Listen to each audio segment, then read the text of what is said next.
Halo, Assalamualaikum warahmatullahi wabarakatuh. Balik lagi di KP channel seputar fintech dan pinjaman online. Oke teman-teman ya, di video kali ini seperti biasa gua akan ngebahas lagi ya. Kali ini pembahasannya mengenai ada surat teguran nih ya dari pihak ketiga ketika kalian gagal bayar di aplikasi Shopee PayLater dan S-Pinjam. Nah, buat kalian yang gagal bayar di aplikasi Shopee ya, tepatnya di SPayLater atau S-Pinjam ya, pokoknya tonton video ini agar kalian tidak gagal paham ya. Nah, untuk penjelasannya simak video berikut ini. Oke teman-teman ya, kita kali ini masih membahas masalah galbay di Shopee PayLater dan S-Pinjam ya. Nah, ketika kalian gagal bayar tentunya ya, ini bukan hanya di aplikasi Shopee PayLater atau S-Pinjam saja ya. Di beberapa aplikasi pinjaman online tentu adanya telepon terus-menerus atau WhatsApp terus-menerus. Di sini ini beda teman-teman ya. Ada kasus nasabah yang galbay di Shopee PayLater atau S-Pinjam. Nah, di ini total tagihannya galbay sekitar 17 jutaan teman-teman ya. Mungkin ini adalah angka yang sangat besar kalau dibandingkan dengan pinjaman kalian gitu ya. Tentunya ya, pada saat dia gagal bayar, dia dikirimkan surat somasi atau surat penagihan lapangan. Surat somasi atau surat penagihan yang kita tahu itu bentuknya ya seperti yang ada di video gua sebelumnya ya, itu seperti itu teman-teman ya. Nah, tapi di sini beda teman-teman. Ya, kalian lihat ya, nanti ada buktinya ya, gua taruh di samping teman-teman. Nah, itu ada buktinya seperti itu ya. Di sini gua akan bacakan dulu dari surat yang dikirimkan oleh debt collector lapangan Shopee PayLater dan S-Pinjam. Kenapa gua katakan beda? Ini beda banget teman-teman ya. Karena dari suratnya aja ya. Kan kalau pada umumnya ketika kalian gagal bayar itu dikirimkan surat somasi, ada logo Shopee dan logo otoritas jasa keuangannya. Nah, di sini beda banget teman-teman ya.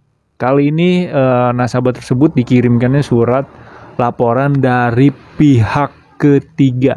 Ya, yang kita tahu bahwa Shopee itu kan memang belum ada DC lapangan ya secara resmi. Nah, dia itu menyewa pihak ketiga. Nah, pihak ketiga inilah yang disebut dengan DC lapangan. Gue bacakan dulu ya, ini dari Jaya Guard teman-teman ya. Laporan surat jalan dan pengalihan data petugas lapangan. Perihal surat penagihan ya, dengan hormat, bahwa dengan diterimanya surat pemberitahuan panggilan ini dimaksud adanya penyelesaian secara langsung terkait tagihan Anda yang lalai, tidak atau belum melakukan pembayaran lunas sampai saat ini. Nah, selain itu, data pribadi Bapak atau Ibu akan dilaporkan ke Otoritas Jasa Keuangan serta masuk daftar hitam blacklist BI Checking ke Sistem Layanan Informasi Keuangan atau SLIK ya.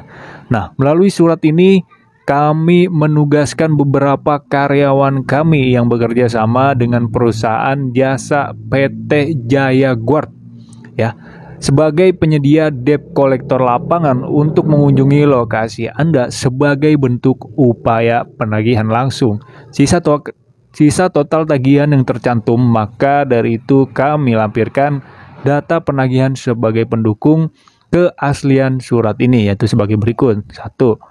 Nama, di situ ada namanya ya, Marsolius Hutapea Herman Rayabuan. 3. Mario Tompan Siregar. Ini kalau dari namanya seperti orang-orang timur teman-teman ya.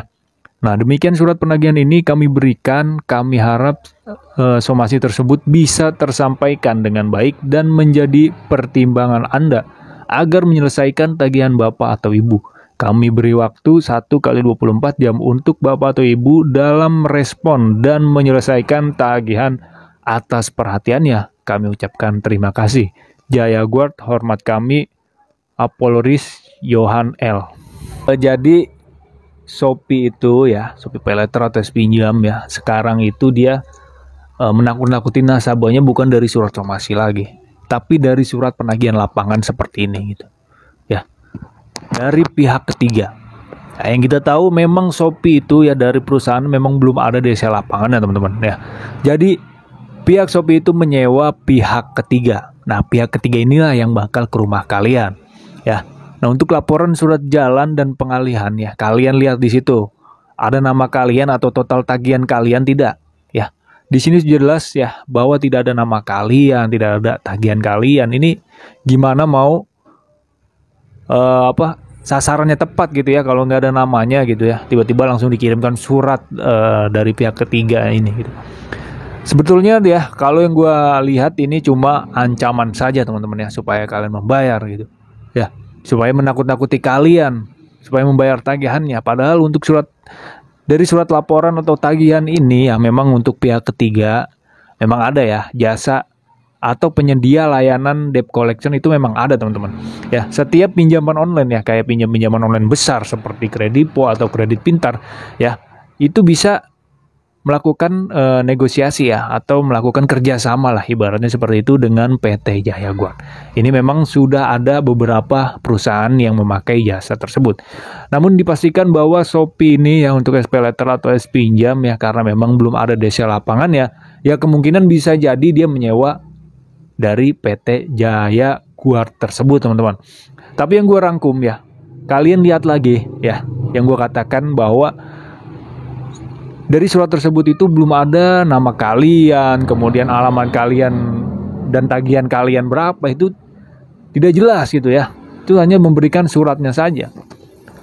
Berarti positif ini surat ini hoax teman-teman ya, cuma ancaman saja.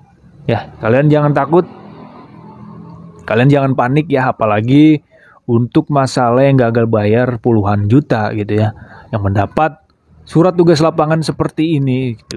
Karena untuk mencangkup gagal bayar puluhan juta itu memang resikonya adalah kalau nggak disamperin desa lapangan itu masuk slik OJK teman-teman. Tapi untuk Shopee sendiri ya, Shopee PayLater atau S-Pinjam di beberapa wilayah memang belum ada desa lapangannya ya, karena memang belum ada, atau Shopee itu tidak ada desa lapangannya ya. Yang dipastikan kalau misalkan teman-teman ya ada yang berkomentar, "Bang, saya disamperin desa lapangan Shopee nih ya di wilayah ini." Itu dipastikan dari pihak ketiga atau ya jasa penyedia debt collector lapangan ya, terutama untuk bisa jadi PT Jasa Guard ini teman-teman. Ya. Jadi kalian jangan takut lah ya masalah adanya desa lapangan atau tidak. Yang penting kalian harus kuatkan mental terlebih dahulu nih ya. Supaya apa? Supaya tidak down untuk menghadapi debt collector lapangan. Karena kalau kita down ya, mental kita turun gitu ya, otomatis dari pihak debt collector lapangan itu semena-mena terhadap kalian. Itu jangan sampai teman-teman. Sehingga mental kalian down dan kalian akan membayar tagihannya ya. Karena kalian takut ya dengan debt collector lapangan tersebut gitu ya. Oke. Intinya ya, mau surat ini benar atau tidak ya, yang harus kalian tanamkan adalah mental terlebih dahulu untuk menghadapi desa lapangan. Nah, sebelum desa lapangan datang atau pas desa lapangan datang ya, pastikan kalian harus meminta surat penagihan yang dengan jelas ya.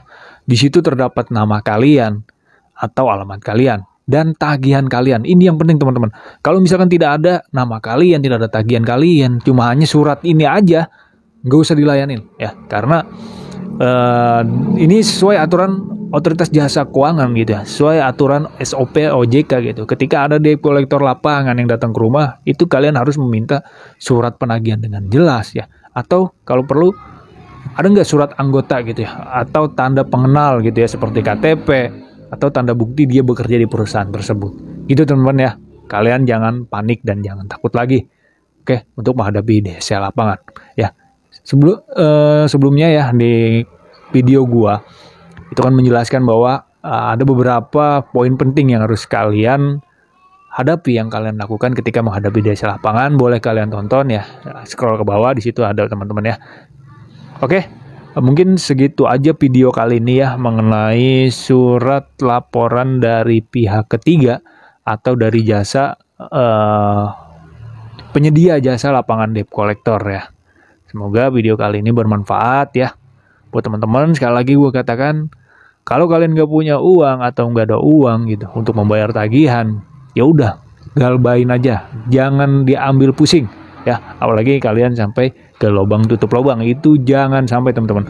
Karena gue mengatakan berkali-kali gitu, jangan sampai kalian ke lubang tutup lubang hanya demi melunasi satu utang tersebut. Karena Gelombang tutup lubang itu tidak akan menyelesaikan masalah kalian, yang ada menambah masalah kalian. Oke, mungkin segitu aja video kali ini ya. Sampai jumpa ke video selanjutnya. Thanks for watching dan salam galbay.